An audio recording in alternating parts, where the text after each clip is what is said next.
The one takeaway I would have to say is Izzy took a risk and fought pretty quickly after his last fight, which is good because he tries to stay active. Well, that's why everyone loves him. Exactly, but he took a risk. It didn't pay off, right, which is fine. He's still undefeated at middleweight division, right?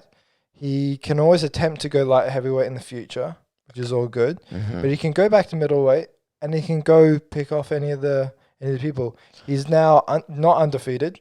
He's now 20-1. And to be honest, I don't really trust a fighter that has an undefeated record, to be honest. Okay, well, I just disagree with you slightly. When you say it didn't pay off, yes, maybe he lost his undefeated streak.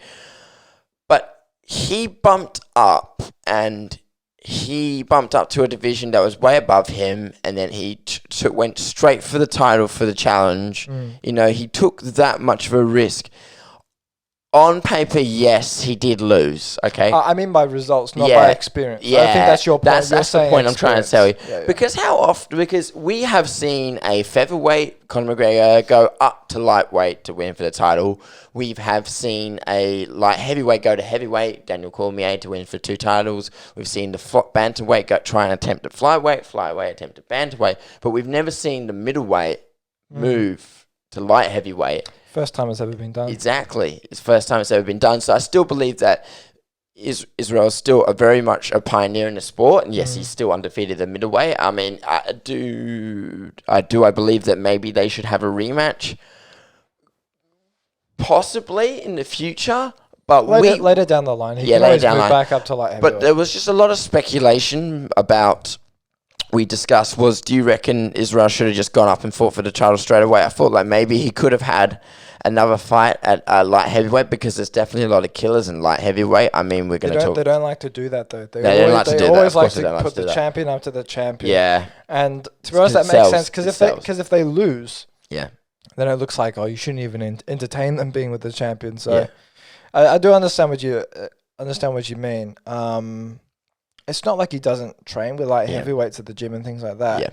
And he's not a light heavyweight himself because he is. He walks around like a light heavyweight, but he's best suited for... He's kind of in a funny range. Yeah. He's kind of at the very, very bottom end of a light heavyweight fighter, and he's still a decent bit away from middleweight. So when he moves to middleweight, he's tall as fuck. But then when he goes to light heavyweight, he's still fairly tall. Maybe about 2 inches, still got a reach advantage.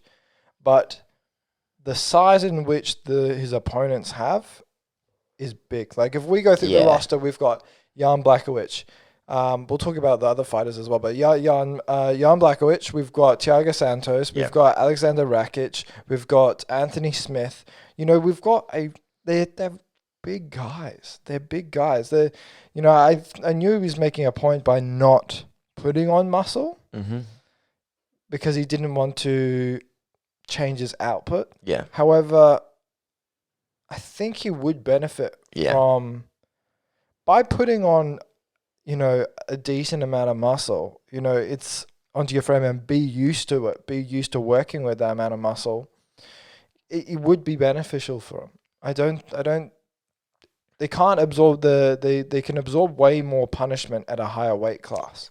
We saw that when Conor tried to fight Nate Diaz at 170.